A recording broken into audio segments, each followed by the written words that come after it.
EPW मध्ये अडाणीच्या भ्रष्टाचाराविरोधात story छापली, परंजय गुहा ठाकूर त्यांना राजीनामा द्यावा. किती नावं घेऊ मी, किती नावं घेऊ. तोपर्यंत सरकार सुद्धा धीट झालं होतं आणि मॅनेजमेंट सुद्धा परमनंट लोटांगणाच्या पोझिशन मध्ये होतं. लोटांगणासन चाललं होतं असं मी म्हणतो. किती लोकांना म्हणजे यांना बरोबर ट्रिक कळली होती. संपादकांना विचारायचं नाही, मालकांनाच ताब्यात घ्यायचं आणि मालकांना सुद्धा दमदाटी वगैरे करून नाही, प्रेमाने. हे प्रेम कसलं तर पैशाचं. गेल्या 4 वर्षात कोणत्या कोणत्या न्यूज चॅनलला आणि कोणत्या कोणत्या वृत्तपत्रांना मोदी सरकारने आणि भाजपने जाहिराती दिल्यात आणि ती किती कोटींच्या आहे याचा हिशोब जाहीर करा म्हणून माझं विधान सिद्ध होईल. जर माझ्या चॅनलला किंवा माझ्या पेपरला वर्षाला 10 कोटी, 5 कोटी, 3 कोटी पेपरच्या साईज प्रमाणे जाहिरात मिळणार असेल, मी कशाला लिहितोय मोदी विरुद्ध? मी राहुल गांधींनाच पप्पू म्हणणार, हे लक्षात घ्या. हे सरळ सरळ पैशाच्या प्रेमाने करण्यात आलं, विकत घेण्यात आले मालक सगळे. काय म्हणायचं, ही आणीबाणी नाही. इंदिरा गांधीच्या स्टाईलनी नाही, डोक्यावर हात फिरवून. नवी स्टाईल आहे, अभ्यास करा मग म्हणायचं वागळे ना. तुमची काय नोकरी सतत जाते, माझी नोकरी जात नाही. मी तुम्ही आणलेल्या दबावाच्या विरोधात राजीनामा देतो. त्यानंतर मी मराठीमध्ये कार्यक्रम करायला लागलो. त्यानंतर मी ठरवलं मी कुठे नोकरीच करणार. मी शो करायला लागलो मी मराठीमध्ये. तिथे विनोद तावडेचा फोन आला, कारण त्याचं ते सर्टिफिकेटची भानगड चालली होती. संपादक माझ्याकडे आले आणि म्हणाले, रवींद्र आंबेकर संपादक होते, सर फोन येतोय, आपल्या मालकाला सुद्धा फोन केला, काय करायचं? म्हटलं हे बघ, मी इथे अँकर आहे, मी फ्रीलान्सर आहे, निर्णय तू घ्यायचा. तू जर शोच्या विरोधात निर्णय घेतलास तर उद्यापासून शो बंद. माझ्या बाजूने उभा राहिलास तर मी फक्त तुझं कौतुक करू शकतो, मी काही तुला देऊ नाही शकत. माझ्या सुदैवाने माझे संपादक माझ्या बाजूने उभे राहिले. विनोद तावडेच्या सर्टिफिकेटवर शो झाला आणि त्यावर पूर्णपणे चर्चा झाली. पण नंतर काही काळाने मी मराठीचा मालकच जेलमध्ये गेला. मी टीव्ही 9 वर शो केले शेतकऱ्यांच्या संपावर. मी गेलो तिकडे हातकळ्याला, त्यांच्या गावामध्ये पुण तांब्याला शो केला, लाईव्ह शो. मला काही कल्पना नाही, बायका तडातडा बोलतायत, शिव्या घालतात त्या फडणवीसला. मला कल्पनाच नव्हती. मी रात्री 7 वाजता पोहोचलो, 9 वाजता माझा शो. मी माईक लावले आणि म्हटलं बसा, आता आपण ओपनली बोलायचं. आता लाईव्ह शो होता, मी काय थांबू शकत नाही. मला फोन येत आहे, काय चालवलंय तुम्ही ब्रेक मध्ये, थांबवा थांबवा थांबवा. त्या बायका म्हणतात कसला अभ्यास करतोय, इतका ढळ आहे का? ग्रामीण भागातली माणसं ना खरं बोलतात आणि त्यांच्या त्या ग्रामीण बोलीमध्ये बोलतात. लय अभ्यास झालाय म्हणाले, आता कर्जमाफी कर आमची. हे लाईव्ह शो मध्ये झालं. मी रात्री गेलो, मी शिर्डीला जाऊन राहिलो. सकाळी 6 वाजता आम्हाला माझ्या रिपोर्टरचा फोन, सर संप मागे. म्हटलं कधी झालं? कारण आम्ही रात्री 11 पर्यंत त्या गावात होतो. नाही, या गावातल्या लोकांना असं बोलवलं होतं आणि रात्री चर्चा झाली. अख्ख्या महाराष्ट्राच्या इतिहासामध्ये आणि माझ्या पत्रकारितेच्या इतिहासामध्ये रात्री 1 आणि 3 वाजता चर्चा केलेली मी कधी बघितलेलं नाही. मुख्यमंत्र्यांनी, यांचं भूमिगत सरकार आहे बहुत. रात्री चर्चा झाली आणि रात्री चर्चा झाली, ठीक आहे, सर्वसाधारण माणसं काय करेल, राजकारणी काय करेल, सकाळी 9 वाजता पत्रकार परिषद घेऊ. यांनी पहाटे 4 वाजता पत्रकार परिषद घेतली. मला धक्का बसलाय सगळं. मी म्हटलं काय, कोणी काही आवाज नाही केला? नाही, एक माणसाने आवाज केला म्हणाला. त्यावेळेला माझी अजित नवलेंची फारशी ओळख नव्हती. नवलेनी आवाज केला, त्यांनी विरोध केला. मी नवलेला फोन लावला, म्हटलं काय झालं नवले? त्यांनी सगळं मला रामायण सांगितलं. म्हटलं हे बोगस आहे. काय शेतकऱ्यांची काय प्रतिक्रिया? मला म्हणाल शेतकरी चिडलेत. मला म्हणाल तुम्ही नाशिकच्या मार्केट यार्ड मध्ये जा, तिथे शेतकरी खूप जमलेत, 500, 600, 700. मी चॅनलला फोन केला. रात्रीचा शो खूपच हिट झाल्यामुळे चॅनलवाले एकदम असे उत्साहात होते, त्यांना माहित नाही पुढे काय होईल. तर मी नाशिकच्या मार्केट यार्डात गेलो, तिथून शो केला. तिथे पण शेतकरी अस्सल मराठमोळ्या शिव्या घालत होते सरकारला. मी म्हणलं यांचे आता 12 वाजले सरकारचे. आम्ही केला, मुंबईत आलो. मला 4 दिवसांनी चॅनलने सांगितलं की तुमचा शो आता 9 वाजता नाही करायचा, 5 वाजता करायचं. तर मी म्हटलं की माझं कॉन्ट्रॅक्ट आहे चॅनल बरोबर 1 वर्षाचं, हे तुम्ही 1 वर्षांनी करू शकता. नाही तर म्हटलं मी बोंब मारेन, मी काय 5 वाजता वगैरे शो करणार नाही, शो उद्याच बंद करा. मग त्यांनी 1 महिना माझा शो चालू ठेवला. मला कन्व्हिन्स करायचा प्रयत्न केला, पण मी आडमुठा माणूस असल्यामुळे त्यांचं अजिबात ऐक. मी म्हटलं शो 9 वाजताच होईल, 5 वाजता काय शो करायचा? जेव्हा लोक बघणार नाहीत तेव्हा शो करण्यात काहीच अर्थ नाही. मी म्हटलं मी आता या वयाला आलोय ना, की नोकरी केली ना नाही केली काय फरक पडत. मला घरचे लोक सांगतात तुम्ही या भानगडी बंद करून ना स्वतःला फार त्रास करून घेता, तुम्ही आता काहीच करू नका, घरीच बसा. शो बंद माझा. मी तुम्हाला उदाहरणं अशासाठी देतोय, केवळ मोदी नाही सेन्सॉरशिप आणत, फडणवीस पण सेन्सॉरशिप आणतात. आणि आज महाराष्ट्रातल्या प्रमुख वृत्तपत्रामध्ये आणि टेलिव्हिजन चॅनलमध्ये फडणवीसांच्या फोनवर काम होतात. तुम्हाला सांगतो, ही सेन्सॉरशिप नाही तर काय. आमचे प्रमुख संपादक आणि पत्रकार पराकोटीचे शेंबडे झालेले आहेत. मी तुम्हाला सांगतो, आणीबाणी जाहीर करायची जेव्हा सगळे मेंढरं होतात ना, त्या मेंढरांची बदनामी नको. जेव्हा सगळे लाचार होतात तेव्हा तुम्हाला राज्यकर्त्यांना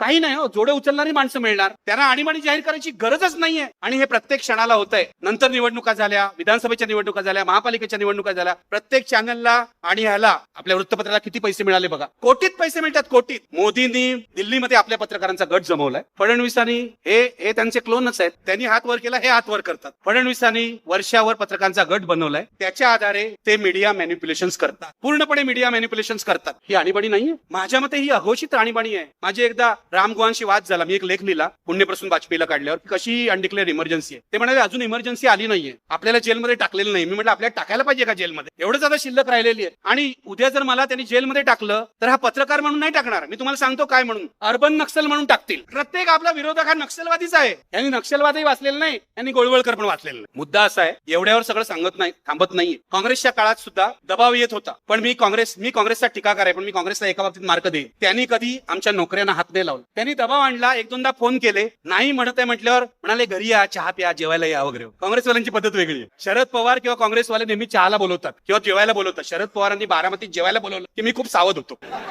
एवढंच काँग्रेसवाल्यांनी केलं. आणि मी तुम्हाला सांगतो त्यांचा इतकं ठोकलेलं आहे आम्ही 2011 ते 14, पण त्यांच्या एकाही प्रवक्त्यांनी किंवा नेत्यांनी आमच्यावर डूख नाही धरलं. त्यांच्या नोकऱ्या गेल्या पाहिजेत असं इच्छा कधी केली नाही. हा फरक आहे दोघांमध्ये. काँग्रेसवर पुढेही मी टीका करीन, पण भारतीय जनता पक्ष मोदींच्या नेतृत्वाखालचा पूर्वी असा नव्हता हा पक्ष. खूप मित्र आहेत माझे या पक्षात. विनय सहस्त्रबुद्धे, पूर्वी मी रामभाऊ माळगींना पाहिलेलं आहे, खूप मित्र आहेत. आजही खासगीत तुमचे पुण्याचे गिरीश बापट खासगीत काय काय बोलतात मी तुम्हाला सांगेन कधीतरी. सगळे आपले वटारलेल्या डोळ्याला घाबरलेले आहेत. साहेब काय म्हणतील, बिग बॉस काय म्हणतील, 56 इंच काय म्हणतील. सगळं वातावरण जे आहे ना ते असं दहशतीचं वातावरण आहे. मंत्रिमंडळातला, केंद्रीय मंत्रिमंडळातला एकही मंत्री स्वतंत्रपणे निर्णय घेऊ शकत नाही. जे यांनी पीएमओ तयार केलेलं आहे, पंतप्रधानांचं ऑफिस, तिथे जे 300-400 अधिकारी नेमलेले आहेत, ते प्रत्येक फाईल पंतप्रधानांच्या जवळच्या माणसाला दाखवूनच निर्णय घेतात. हे सत्तेचं केंद्रीकरण आहे, जे इंदिरा गांधींनी केलं होतं. आणि म्हणूनच ही त्यांची घोषित आणीबाणी होती, ही अघोषित आणीबाणी. मी 2 आठवड्यापूर्वी दिल्लीत गेलो. आमचं एक संमेलन होतं पत्रकारांचं, हे होतं कॉन्क्लेव्ह होतं. देशभरातून पत्रकार आले होते, म्हणजे अगदी मेघालयापासून ते काश्मीरपासून ते गोव्यापर्यंत. Committee against attacks on journalist अशी कमिटी आता भारतात स्थापन झाली आहे. सीपीजे नावाची एक कमिटी आहे, कमिटी टू प्रोटेक्ट जर्नलिस्ट. ही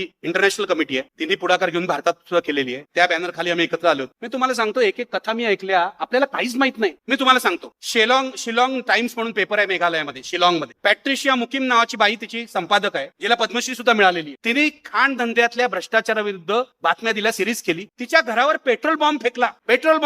आपण खूप सुरक्षित आहोत मला असं वाटतं मुंबई पुण्यामध्ये किंवा दिल्लीमध्ये. आम्हाला ट्रोलिंग होतं, रवीश कुमारला ट्रोलिंग होतं, त्या राणा आयोगला ट्रोलिंग होतं, पण इथे पेट्रोल बॉम्ब फेकला जातो. अजून तेवढं तरी पुण्यात किंवा मुंबईत होत नाहीये. ही नॉर्थ ईस्टची परिस्थिती आहे. तुम्हाला छत्तीसगडची परिस्थिती सांगतो. छत्तीसगडमध्ये 20 पत्रकारांवर सेडिशन, राजद्रोहाचा गुन्हा दाखल करण्यात आलाय. कारण काय, त्यांनी सरकार विरोधात फेसबुकवर पोस्ट लिहिली. राजद्रोह डायरेक्ट. बस्तरची गोष्ट सांगतो. बस्तरमध्ये एका गावाची कहाणी आली एका पेपरमध्ये की गाव कसं सुधारलंय, सरकारची योजना वगैरे काय कशा. एक आमचा पत्रकार, ग्रामीण भागातला मित्र, साधा बोळा, तो म्हणाला चला गावात जाऊन बघूया. तो गावात गेला तर काहीच नव्हतं तिकडे. त्याने दुसऱ्या दिवशी पेपरला बातमी दिली, कारण तो पत्रकार होता, फ्रीलान्सर होता, स्ट्रिंगर होता. त्याला पोलिसांनी पकडला आणि त्याला नक्षलवादी ठरवून इतका चोपला की तो दिल्लीत आला तरी घाबरलेला होता. तो म्हणा मला रात्री झोपच नाही लागत, कशी पत्रकारिता करू, कोण वाचवणार मला. हे सगळं पूर्वीही होत होतं काँग्रेसच्या काळात सुद्धा, पण त्याचं प्रमाण इतकं नव्हतं आणि त्याला सरकारी मान्यता नव्हती. लक्षात. सगळ्यात महत्वाची गोष्ट ये, मोदींच्या काळामध्ये या सगळ्या अत्याचाराला मीडियावरच्या लेजिटिमसी आलेली आहे. लेजिटिमसी. कुठे जायचं आम्ही, कुठे जायचं. पत्रकारांना सुरक्षितताच राहिलेली नाही. ज्या ज्या ठिकाणी भाजपची राज्य आहेत, मध्य प्रदेश, छत्तीसगड, बस्तर मध्य प्रदेशात, छत्तीसगड किंवा इतर ठिकाणी, राजस्थान असेल, राजस्थान मधल्या कहाण्या पण ऐकण्यासारख्या आहेत. आता एक इंटरनॅशनल परिषद चालली आहे, तिथे बांगलादेशातल्या एका संपादकांनी म्हटलं, कुठे आहे प्रेस फ्रीडम. आपल्याला जे फ्रीडम आहे ना ते प्रेस फ्रीडम आहे. We don't have freedom of press, we only have freedom to press the government. किती सत्य बोललाय. मी उद्या सरकारशी संगनमत केलं, सरकारकडून पैसे घेतले, मी लाखोपती होईन. ज्यांचा विवेक, ज्यांचा आत्मा, ज्यांच्यातला गांधी जिवंत आहेत ना, ते हे करणार नाही. अशा प्रकारे सर्व म्हणजे मलाच धक्का बसला या सगळ्या ग्रामीण भागातून आलेल्या पत्रकारांच्या कहाण्या. या कहाण्या मीडिया तुम्हाला दाखवत नाही. प्रत्येक तुम्ही जाऊन याच्यावर बघा, युट्यूबवर या सगळ्या संमेलनाची कहाणी त्याच्यावर आहे. हे काँग्रेसच्या काळात होत होतं, पण काँग्रेसच्या काळात अधिक मोठा विरोध आम्ही करू शकत होतो. आजच्या काळामध्ये एखाद्या पत्रकाराचा खून झाला तर मालक सुद्धा त्याच्या बाजूने उभा राहत नाही. त्याच्या पोरांनी काय करायचं. 2-4 पत्रकारांचे खून झाले तसे बिहार आणि याच्यात. त्या बायका आल्या होत्या त्या म्हणत होत्या काय करायचं आम्ही. आरोपी तर पकडले जात नाही, कॉम्पन्सेशन मिळत नाही, काहीही मिळत नाही. ही अवस्था आहे. नाहीये काही आणीबाणी. काय लोकशाहीमध्ये पत्रकारांनी मरावं, गोळी खाऊन मरावं, नोकरी जाऊन मरावं, उपाशी मरावं. प्रेस फ्रीडम नावाची गोष्ट एक भ्रम म्हणून अस्तित्वात राहावी. ही लोकशाही आहे. तरी सुद्धा मीडियामधले आमचे काही मित्र, वायर सारखं वेब पोर्टल आहे, स्क्रोल सारखं वेब पोर्टल आहे, हे जे ऑल्टरनेट मीडिया आता तयार झालेलं आहे, आणि सोशल मीडिया. गेली 4 वर्ष मी तुम्हाला सांगतो, मी बौद्धिकदृष्ट्या जिवंत राहिलो कारण फेसबुक होतं आणि ट्विटर होतं. मी अजूनही तिथे लिहू शकतो, मोदी विरुद्ध लिहू शकतो, फडणवीस विरुद्ध लिहू शकतो, कोणाही विरुद्ध लिहू शकतो. पण उद्या हे स्वातंत्र्य राहील का मला माहित नाही. फेसबुकने अलीकडे एक नवा निर्णय घेतला की त्यांनी पॉलिटिकल पोस्ट प्रमोट करायच्या नाही तशा निर्णय घेतला. त्यांना पर्सनलच बाजूलाच ठेवायचं ते फेसबुक, कारण त्यांना अमेरिकेच्या सेनेट पुढे बोलवलं, इंग्लंडमध्ये बोलवलं चौकशी समिती समोर त्यांनी भानगड केल्यावर. त्यामुळे आता ह्याच्या पुढे राजकीय काही करायचं नाही, फक्त चमचेगिरी करायची. फ्रीडम टू प्रेस, पैसे मिळतील ना त्यात. एकेकाळी मार्क झुकरबर्ग बद्दल मला खूप आदर होता, त्यांनी हे डेव्हलप केलं. पण हे काय कुत्र्या मांजरांचे फोटो छापायला तू डेव्हलप केलंय का? केक कापताना तोंडाला लावताना फोटो छापायला डेव्हलप केलंय? तेही करा, पण कुठेतरी विचार पण असू दे ना. पण अजून भारतामध्ये चीन सारखं सोशल मीडियावर बंधनं आलेलं नाही. उद्या तीही येतील. कारण ज्या प्रकारे पोलीस सरकार विरुद्ध पोस्ट लिहिणाऱ्यांना तुरुंगात पाठवतो आणि त्यांच्यावर खटले दाखल करताय, मी तुम्हाला सांगतो, भारत सोडून द्यावं काश्मीर. जो काश्मीरने आपलं हृदय फुटतं ना 2-2 मिनिटांनी, आमचा काश्मीर आमचा काश्मीर. काय चाललंय काश्मीरमध्ये तुम्हाला माहितीये? तिथे राज्यपालाची राजवट आहे, म्हणजे राष्ट्रपतीच्या नावाने तो राज्य करतोय. आणि गेल्या 3 महिन्यात पोलीस तरुण पत्रकारांना उचलतायत रात्री बेरात्री, त्यांच्यावर खटले दाखल करतायत आणि त्यांना तुरुंगात पाठवत. हे चाललंय काश्मीरमध्ये. आमचा काश्मीर भारताचा भाग आहे ना, नाही का? वृत्तपत्र स्वातंत्र्य, मीडिया स्वातंत्र्य काही नाही तिथे. मी दुसऱ्या एका मुद्द्याकडे येणार आहे मीडियापासून. कारण लोकशाहीमध्ये नागरी स्वातंत्र्य, राईट टू लाईफ, जीवन जगण्याचा अधिकार हा अत्यंत महत्वाचा आहे. जे नागरी स्वातंत्र्य इंदिरा गांधींनी सुद्धा हिरावून घेतलं होतं. आणि जेव्हा जस्टिस जगमोहन खन्नानी आपलं डिसेंटिंग जजमेंट दिलं आणीबाणीमध्ये, तेव्हा त्यांनी मुख्य न्यायाधीश नेमलं नाही. हे लक्षात घ्या. मी तुम्हाला हे अशासाठी सांगतोय की पुण्यामध्ये नाही घडत आहे अजून काही, महाराष्ट्रात नाही, पण उत्तर प्रदेशात काय घडतंय हे लक्षात घ्या. त्या विवेक तिवारीला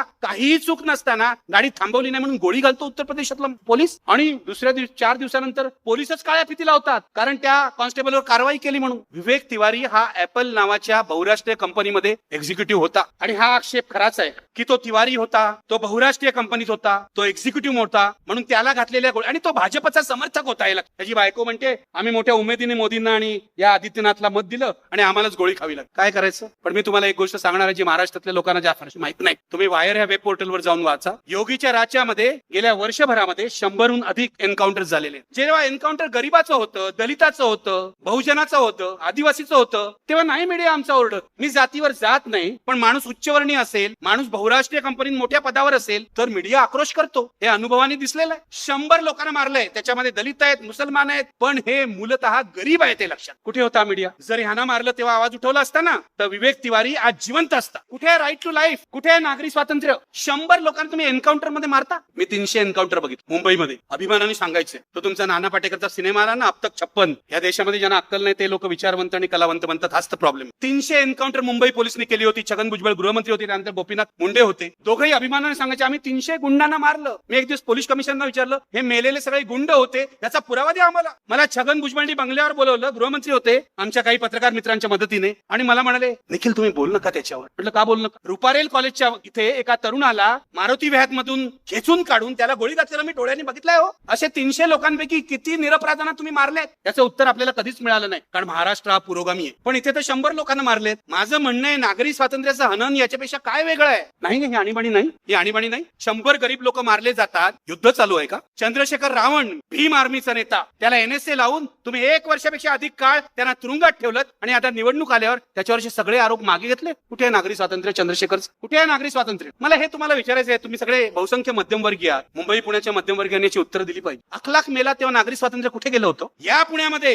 हिंदू राष्ट्र सेनेने मोहसिन शेखचा मुर्दा पाडला तेव्हा कुठे गेलं होतं स्वातंत्र्य आणि आयुष्य जगण्याचा अधिकार? या गेल्या 4 वर्षातल्याच घटना आहे. मोदी पंतप्रधान झाल्यानंतर पहिला खून झालेला आहे त्या मोहसिन शेखचा, कारण त्यांनी हिरव्या रंगाचा शर्ट घातला. पुणेकरांना एक दिवस सुद्धा झोप उडाली नाही त्यांची, किंवा महाराष्ट्रातल्या मध्यमवर्गाची उडाली. तेच अखलाकच्या बाबतीत झालं दादरीमध्ये, तेच जुनैदच्या बाबतीत झालं, ज्याच्या आरोपींना आता जामीनही मिळालाय. 2 दिवसापूर्वीच बातमी होती. कुठे जातो आमचा विवेक? कुठे जातो आमचा स्वातंत्र्याचा आग्रह? जेव्हा मुसलमान मरतात, जेव्हा दलित मरतात. रोहित वेमुलांनी आम्हाला सांगितलं जातंय आत्महत्या केली, आणि ते खरंही आहे, पण त्याला आत्महत्या करायला भाग कोणी पाडलं? भारतीय जनता पक्षाच्या मंत्र्यांनी आणि अखिल भारतीय विद्यार्थी परिषद या संघटनेने. रोहित वेमुलाचे हे खुनी आहेत. रोहित वेमुला नावाच्या PhD स्टुडंटला तो दलित आहे की बहुजन आहे याच्यावर वाद घालत बसले. पण परिस्थिती अशी आणली की निराशेच्या पोटी या चांगल्या हुशार तरुण मुलानं आत्महत्या केली. त्याच्या मित्रांच्या मुलाखती युट्यूबवर आहेत, बघा जाऊ. हलत नाही का आपल्या इकडे? काय तरुण मुलं आहे ती 22 आणि 23 वर्षाची. माझ्या कायम मनात येत, अखलाक मेला, मोहसिन शेख मेला, जुनैद मेला, रोहित मेला. हा माझा मुलगाही असू शकतो, तुमचा मुलगाही असू शकतो, तुमची मुलगी असू शकते. जी गोळी विवेक तिवारीच्या शरीरामध्ये गेली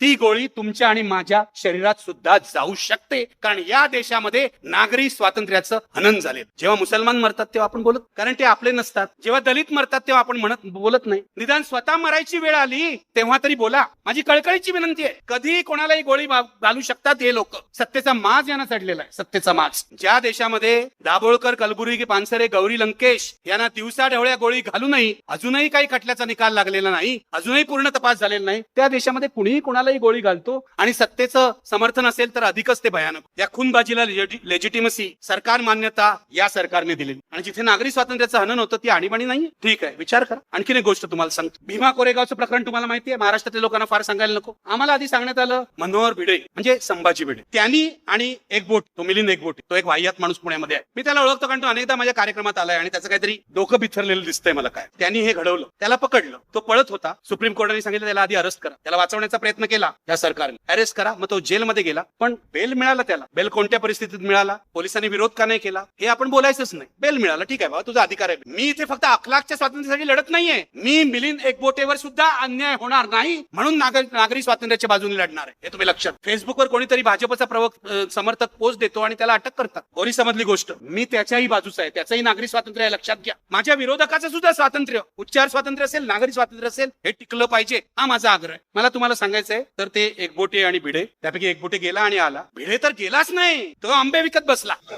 त्याच्यावर केस झाली. अशा प्रकारे तुम्ही पीसीपीएनडीटी ऍक्ट नुसार त्याच्यावर केस झाली. अजून पुढे गेलेलं नाहीये. महिला आयोगाने दखल घेतली. महिला आयोगावर भाजपच्याच अध्यक्ष असतात, त्यामुळे त्यांच्याकडून माझी काही अपेक्षा नाही. पण हे सगळं ठीक आहे बाबा, तुम्ही काही नाही केलं. उपद्व्यापक आहे या लोकांचं. एक दिवस आम्हाला अचानकपणे सांगण्यात आलं plot to kill PM, plot to kill PM. पंतप्रधानांना मारण्याचा कट कोणी केला? 6 जूनला 5 कार्यकर्त्यांना अटक केली. त्याच्यातल्या सुधीर ढवळे यांना ज्यांना अटक केली त्यांना मी खूप वर्ष ओळखतो. ते विचारांनी एमएल वाले आहेत, पण या देशामध्ये एमएलचा विचार मान्य करणं हा गुन्हा नाही, हे तुम्ही लक्षात घ्या. आपल्याला सांगितलं जात आहे नक्षलवाद्याला माझा विरोध आहे, मी अहिंसावादी माणूस आहे, मी कोणाचीही हिंसा सहन नाही करणार आणि समर्थन त्याला देणार नाही. पण या देशाच्या घटनेनुसार माओवाद, मार्क्सवाद, नक्षलवाद याची पुस्तकं तुम्ही आपल्या घरात ठेवू शकता. एकदा या ढवळेंना अटक झाली होती, ते जेलमध्ये होते. त्यांच्यावर मी कार्यक्रम केला होता. निर्दोष बाहेर आले. ती आमची शीतल साठे आणि सचिन माळी नवरा बायको शाहीर, त्यांना या आर पाटलांनी आधीच तुरुंगात घातलं. आता या 5 लोकांना अटक केली 6 जूनला. मी पहिल्या दिवसापासून लिहितोय प्लॉट टू किल पीएम असेल तर किती गंभीर गोष्ट आहे. या देशाच्या पंतप्रधान आहे, कोणी का असे ना, कसाही असे ना, त्याला मारण्याचा कट नाही होता का? आणि झाला असेल तर त्याच्यावर कारवाई व्हायला पाहिजे. या लोकांना अटक केली. आज काय महिना चालू आहे बघा, ऑक्टोबर आहे. जून महिन्यात अटक केलेली आहे. यूएपीए लावलेला आहे. यूएपीए सारखा पाशवी कायदा लावून तुम्ही लोकांना तुरुंगात टाकता आणि तुम्हाला त्यांना बेल न मिळण्याची सोय करता तुम्ही. मला तर 4 महिन्यात प्लॉट टू किल पीएमचा काहीच पुरावा आढळला नाही. त्या सरकारी वकील कोर्टामध्ये ते याच्याविषयी काही बोलतच नाही. मी 2दा लेख लिहिले, where is plot to kill PM, where is the evidence. दिल्लीच्या पेपरमध्ये लिहिले, हे एव्हिडन्स देतच नाही. ते पुणे पोलीस भयंकर आहेत, ते प्लॅनचेट करणारे पोलीस आहेत. माझं म्हणणे तुम्हाला कळलंय ना प्लॉट टू किल पीएम, मग शोधून काढा बाबा, एव्हिडन्स द्या. मग एक दिवस म्हणाले आम्हाला पत्र मिळाले, पत्र म्हणजे बेल मिळाले. ती पत्र बोगस आहेत असं अनेक जण म्हणत होते. पण परवा काय झालं बघा, 28 ऑगस्टला आणखी 5 कार्यकर्त्यांना अटक करायला गेले. हे पुण्याची पोलीस अटक केली. सुधा भारद्वाज, गौतम नवलखा वगैरे 5 कार्यकर्ते, 10 कार्यकर्त्यांना अटक केली 4 महिन्यामध्ये. बघा काय चाललंय नागरी स्वातंत्र्याचं. त्यांचेही म्हणे त्या कटात सामील होते. आधी म्हणाले ते कटात सामील होते, नंतर म्हणाले माओवादी आहेत. परवा जे जजमेंट आले 91 पानी. आपल्याकडे राजकीय नेते वाचत नाहीत, आपल्याकडे पत्रकार वाचत नाहीत, आपल्याकडे कोण वाचतं हा मला खरा प्रश्न आहे. निदान सामान्य माणसांनी तरी वाचलं पाहिजे. 91 पानी जजमेंट आलंय, त्याच्यावर मी 3 लेख लिहिले. पहिली 48 पानं हे बहुमताचं जजमेंट आहे, न्यायमूर्ती दीपक मिश्रा आणि न्यायमूर्ती खानविलकर यांचं. उरलेली 43 पानं हे डिसेंटिंग जजमेंट आहे, न्यायमूर्ती धनंजय चंद्रचूड यांचं. या बहुमताच्या जजमेंटने पुणे पोलिसांना वाचवलं. याचं कारण त्यांनी टेक्निकल आधार घेऊन कायद्याचा की आरोपीला आपला तपास कसा चालावा हे सांगण्याचा हक्क नाही, पण त्यांनी मेरिट ऑफ द केसवर काहीही प्रतिक्रिया व्यक्त केली नाही. त्यांनी असं लिहिलेलं आहे, त्याच्यात 2 वेळा लिहिलेलं आहे की या पोलिसांनी जे पुरावे दिले आहेत, पत्र दिले आहेत, पोलीसदारी दिली आहे, ही खरी आहे की खोटी आहे आम्हाला माहित नाही. आम्ही एवढ्या पुरता निर्णय देतोय कारण पुढच्या तपासावर परिणाम होऊ नये किंवा आरोपींवर अन्याय होऊ नये. पण न्यायमूर्ती धनंजय चंद्रचूड यांनी जे डिसेंटिंग जजमेंट दिलंय ते सगळ्यांनी वाचायला पाहिजे. ते आता अवेलेबल आहे वेबसाईटवर सुप्रीम कोर्टाच्या. त्यांनी पुणे पोलिसांचं वस्त्रहरण केलेलं आहे. या पोलिसांना लाज वाटली पाहिजे. म्हणजे मुळामध्ये कायदाच पाळत नाहीत पोलीस. मी जर अधिकार पदावर असतो ना तर या पोलिसांना सस्पेंडच केलं असतं. म्हणूनच मी अधिकार पदावर नाहीये. मी तुम्हाला सांगतो अटक करण्याचं एक प्रोसिजर आहे. इथे राजकीय कार्यकर्ते खूप आहेत, त्यांना माहिती. हे शहाणे पोलीस दिल्लीला गेले अटक करायला. न्यायमूर्ती धनंजय चंद्रचूड म्हणतात अटक करण्याचं जे लिगल प्रोसिजर आहे ते सुद्धा यांनी धुडकावून लावलं. ज्याला अटक केली जाते त्याच्या घरच्या माणसाची पंच म्हणून आणि त्याला शेजारी एखाद्या माणसाची स्थानिक रहिवाशाची पंच म्हणून सही घ्यायला पाहिजे. This is the basic procedure. Pune पोलिसांनी ते तर पाळलं नाहीच. त्यांनी इथले पुणे म्युन्सिपल कॉर्पोरेशनचे 2 कर्मचारी दिल्लीला नेले आणि त्यांना पंच बनवले. न्यायमूर्ती चंद्रचूड यांनी एवढा प्रहार केलाय त्यांच्यावर, एवढं लाताडलंय. पुन्हा त्यांनी असं विचारलंय, न्यायमूर्ती चंद्रचूड यांनी विचारलंय what about plot to kill PM. कारण सरकारी वकिलांनी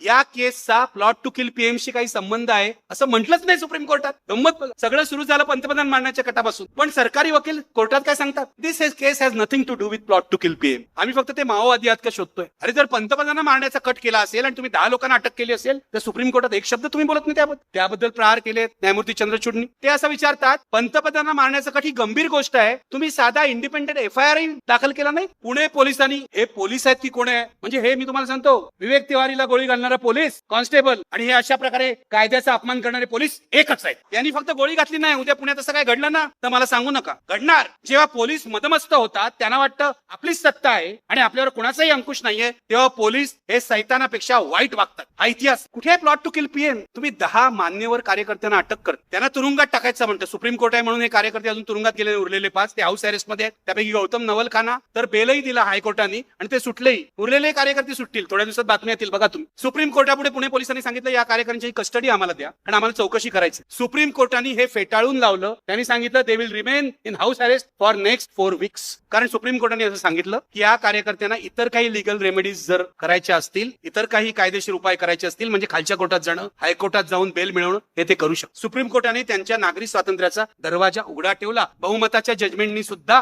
डिसेंडिंग जजमेंट तर यांना उद्ध्वस्त करणार आहे. आणि आमचे हे नरेंद्रांचे देवेंद्र काय म्हणतात, यामध्ये आमचा विजय झाला आहे, पुणे पोलिसांचा विजय आहे, यांच्यावर देशद्रोह, यांच्यावर देशाच्या विरोधात कारस्थान करण्याचा आरोप आहे, तो जणू सिद्ध झालाय. झी टीव्हीवर मी मुलाखत बघितली त्यांची. मी झी टीव्ही पाहत नाही कारण ते भाजपच मुख चॅनल आहे. पण मला कुठेतरी व्हिडिओ पाठवला. आपले लोक फार अलर्ट असतात. वागळे हे जरा पहा हा काय म्हणतोय, कारण त्यांना माहितीये बोंबलायला वागळेच आहे.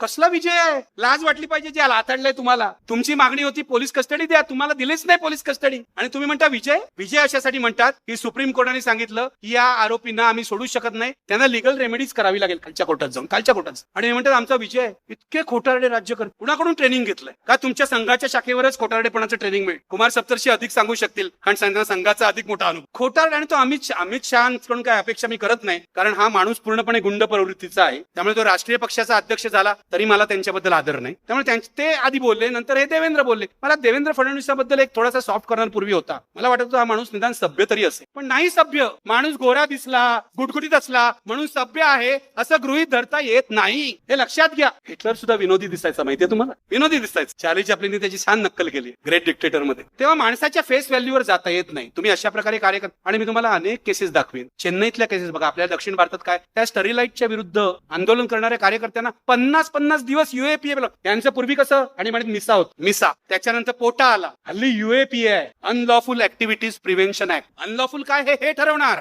आपण नाही ठरवायचं. आधी आम्ही तुम्हाला अटक करतो, मग कोर्टात जातो, तुम्ही देशद्रोही असं म्हणतो आणि मग तुम्ही बसा आतमध्ये 1-1 वर्ष. सुप्रीम कोर्टाच्या जजमेंटनी काय म्हटलंय माहितीये? Dissenting judgment. एक शास्त्रज्ञ होते नंबी नारायण, इस्रोमध्ये 1994 साली त्यांच्यावर आरोप लावला केरळ पोलिसांनी की ते देशाविरोधात कट करतायत आणि देशाची गुपितं तिथे देत आहेत पाकिस्तानला. त्यांना अटक केली, त्यांच्या सहकाऱ्यांना अटक केली, 2 मालदीवच्या बायकांना सुद्धा अटक केली. 1994 ची गोष्ट सांगतो. 1996 सीबीआयने सांगितलं हे सगळं फॅब्रिकेटेड आहे, सोडून दिलं त्यांना. ते चिडले आणि हा डायरेक्टर पदाचा शास्त्रज्ञ होता इस्रोमध्ये नंबी नारायण. त्यांनी आपल्या सायन्स विषयक ज्या इन्व्हेन्शन आहेत त्याच्यामध्ये मोठी कामगिरी बजावलेली आहे. तुम्ही जर त्यांचं चरित्र पाहाल. ते कोर्टात गेले, सुप्रीम कोर्टामध्ये नाही, आधी ते ह्युमन राईट कमिशन मध्ये गेले. त्यांनी त्यांना 10 लाखाचं कॉम्पन्सेशन दिलं. चुकीची केस लावली म्हणजे आयुष्य उद्ध्वस्त झाला. हेर म्हणून. आपल्याकडे तर हेर असावं सुद्धा लागत नाही हेर म्हणायला. डायरेक्ट पाकिस्तानचे सर्व हेर होतात. 1965 युद्धात मी लहान होतो पण मला अजून आठवण आहे, दिलीप कुमार हा पाकिस्तानचा हेर आहे असं या लोकांनी पसरवलं होतं. ही जी ब्रिगेड आहे ना, रुमर ब्रिगेड, यांनीच. तेव्हा व्हॉट्सअप सुद्धा नव्हतं. मुद्दा आहे की 96 साली सीबीआयने त्यांना सोडून दिलं. ते कोर्टात गेले. परवा 2 आठवड्यापूर्वी त्यांना सुप्रीम कोर्टाने 50 लाख रुपयाचं कॉम्पन्सेशन केलं. 50 लाख सुद्धा पुरे नाही, ज्याचं आयुष्य उद्ध्वस्त झालंय त्याला. त्यांच्या इतर सहकार्य तर कोर्टातच नाही गेले. ते इतके वैतागले, इतके निराश झाले, एकतर वारलाच त्याच्यात. आणि कशी तुम्ही कबुली जबाब घेतला? त्या मालदीवच्या महिलेचा कबुली जबाब केरळ पोलिसांनी असा घेतला की तिला सांगितलं तुझी मुलगी बंगलोरला शिकते, तिच्यावर आम्ही बलात्कार करू. दिस इज इन द स्टेटमेंट. हा देश आहे, ही लोकशाही आहे. हे पूर्वीही होत होतं,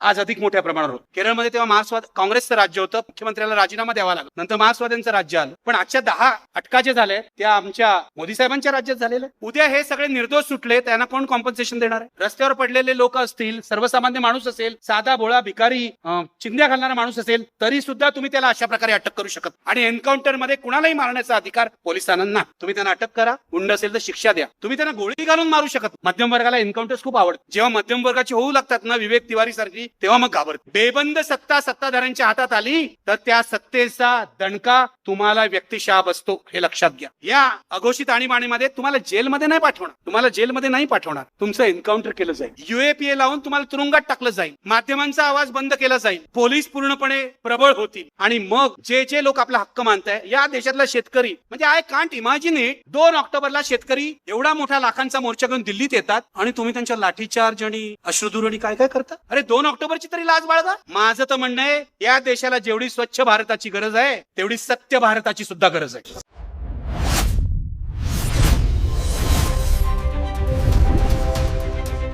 महासागर न्यूज.